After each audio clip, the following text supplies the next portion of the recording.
자, 우리 이번에는 30번째 자산운용 옵션과 관련된 부분 알아보도록 하겠습니다. 자, 많은 내용이 있는 건 아니고요. 그렇다고 해서 시험 문제에 안 나오는 건 아니죠. 매 회차 한 문제 정도는 나옵니다. 자, 자산운용 옵션은 여러분들 우리가 자산운용 형태와 관련된 부분들, 펀드를 직접 선택할 수는 있었지만은 지시할 수는 없었다. 그러니까 돌려서 다른 펀드로 옮기게는 해주겠다라는 게 바로 펀드 변경이라는 거예요. 그래서 첫 번째 펀드 변경 기능이라는 게 있다라는 거예요. 요 펀드 변경이라고 하는 것은 여러분들 중간에 깨지 말고 다른 펀드로 옮길 수 있게 해줄 테니까 보험계약을 유지하라라는 거죠. 그리고 처음에 설정할 때 펀드를 하나만 지금 잡았다라고 하면은 그 중에 뭐 일정 금액을 다른 펀드로 옮길 수도 있는 거죠. 그 말은 뭐예요? 효율적인 포트폴리오를 구성해서 보험계약을 우리가 잘 관리해라, 이런 기능이에요. 자, 이 펀드 변경은 여러분들 그렇다고 해서 무한정 풀어주지는 않습니다. 그래서 연간 횟수 제한이 있다라는 거, 연간 횟수 제한 최장 12회까지 제한을 두고 있다라는 거, 그리고 펀드 변경을 했다는 얘기는 이 펀드를 팔아가지고 다른 펀드를 샀기 때문에 수수료가 들겠죠. 그래서 수수료가 발생한다라는 거, 이런 제약사항이 있다라는 거예요. 자, 그리고 펀드 변경을 하려면은 우리가 전화를 통해서 할 수도 있는 거고, 인터넷에 직접 들어가서 내가 직접 할 수도 있는 겁니다. 그리고 요즘 같은 경우에는 여러분들 그 보험회사별로 모바일 고객용 앱이라는 게 있죠. 앱을 통해서도, 어플리케이션을 통해서도 다 활용할 수가 있다라는 거죠. 그래서 직접 방문을 해도 되고요. 창구 방문을 통해서 해도 되고요. 인터넷을 통해서 직접 변경할 수도 있는 거고요. 앱을 통해서도 변경할 수 있다. 방법에 대해서는 요즘 너무나 편해졌다라는 겁니다. 자, 이게 바로 펀드 변경이다라는 거고요.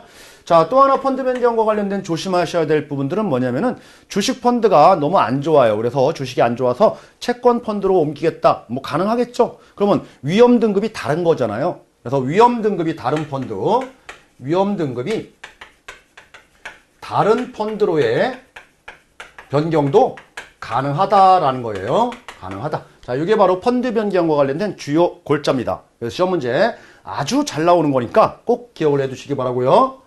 자, 두 번째는 여러분들 우리 펀드별로 처음에 보험료 집어넣을 때 여러 가지 펀드를 골라서 이 펀드별로 너는 10%, 너는 20%, 너는 50% 이런 식으로 들어가는 비율, 편입 비율이라고 합니다. 편입 비율을 설정하는 이런 기능도 있어요. 즉 뭐예요? 보험료를 분산 투자하는 기능이에요. 과거의 표현으로는 여러분들 보험료 분산 투자 기능, 보험료 분산 투입 기능, 이렇게 얘기했습니다. 자, 우리 여러분들 분산 투자하는 말 그대로죠. 그래서 주식 펀드 50%, 채권 펀드 50% 이렇게 집어넣는 기능이 바로 펀드별 편입 비율 설정 기능이다. 이렇게 보시면 되는 거고. 자, 세 번째 여러분들 펀드 자동 재배분 기능이라는 게 있습니다. 자, 이 말은 뭐냐면은 우리가 펀드를 처음에 잡을 때 여러분들 만약에 주식형 펀드 그리고 채권형 펀드 설정 비율을 5대5, 50%, 50% 이렇게 설정 비율을 잡았네요. 그러면은 내가 100만 원을 투입했을 때 이 100만 원이라는 금액이 50만 원, 50만 원 이렇게 들어갔을 거예요. 무슨 기능에 따라서? 펀드별 편입 비율 설정 기능에 따라서. 자, 그렇지만은 이 비율이 나중되면은 예를 들어서 6개월 정도 지난 후에 가서 보니까 전체 금액이 100만 원 넣었는데 200만 원이 됐다라고 한번 가정해 볼게요. 자, 그런데 주식형 펀드가 150만 원이 되고 채권형 펀드는 하나도 안 변해서 50만 원 이렇게 될 수도 있는 거잖아요. 그래서 펀드마다 수익률이 다 다르기 때문에 그런 거죠. 자, 그러면은 200만 원 중에서 150만 원이 차지하는 비중은 75%가 되는 거고 여기는 25%밖에 안 되는 거예요. 근데 내가 잡은 비율은 몇 대 몇이에요? 5대 5죠.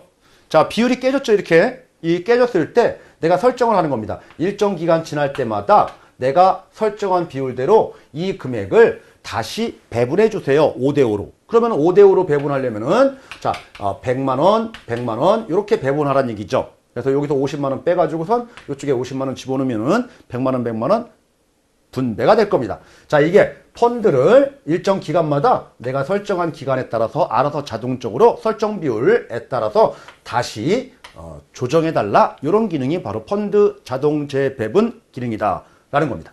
어렵지 않죠?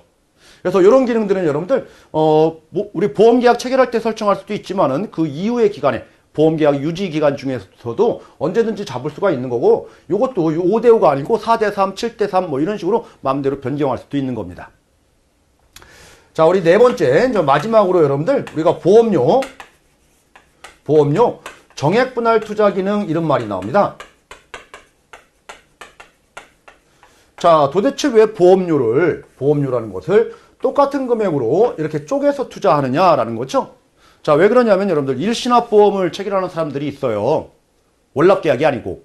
일신합처럼 우리가 아주 거액의 자금들이 일신합처럼 이렇게 들어왔을 경우에 이 금액이 우리 펀드 특별계정에 전체 금액이 다 들어가 버리면은 막대한 손실을 한순간에 볼 수도 있잖아요. 막대한 이익을 볼 수도 있겠지만은 이걸 가지고 우리는 뭐라고 합니까? 한 큐에 한 군데에 몰빵 투자라고 하잖아요. 몰빵 투자가 좋은 점도 있지만 나쁜 점도 상당히 있을 수가 있다는 얘기죠. 그랬을 경우에 이런 자금들을 나누기 12, 예를 들어서 12로 나눠가지고 이게 똑같은 금액으로 쪼개가지고 집어넣어라 이거죠. 그래서 몰빵 투자의 한계점을 약간 어느 정도 극복할 수 있는 이런 기능도 있다는 얘기예요. 자, 그러면은 이런 기능은 여러분들 만약에 내가 월납보험료를 내는 사람이다. 월납보험료를 납부한다 라고 하면은 요 기능이 필요할까요? 그렇죠. 월납 자체는 지금 매달 쪼개서 들어가는 거니까 이 자체가 정액분할이잖아요. 그죠? 월납계약자들한테는 이 기능이 필요 없는 거고 이렇게 일신합하는 고액의 자금이 들어오는 사람한테 필요한 기능이다 라는 겁니다. 자, 그러면 이렇게 자산운용 옵션과 관련된 부분들 이렇게 네 가지 주요 내용들을 이제 설명을 드렸는데 그렇게 어려운 내용은 아닌데 여러분들 이게 좀 어려운 부분은 뭐냐면은 용어 때문에 그래요. 용어가 너무 어려운 거죠. 생소한 용어다 보니까. 그래서 용어랑 조금 친숙해지고 숙달이 되다 보면은 그렇게 어려운 내용은 아닙니다. 그래서 자산운용 옵션 잘 정리하셔가지고 한 문제 반드시 나오니까 꼭 대비해 두시기 바랍니다.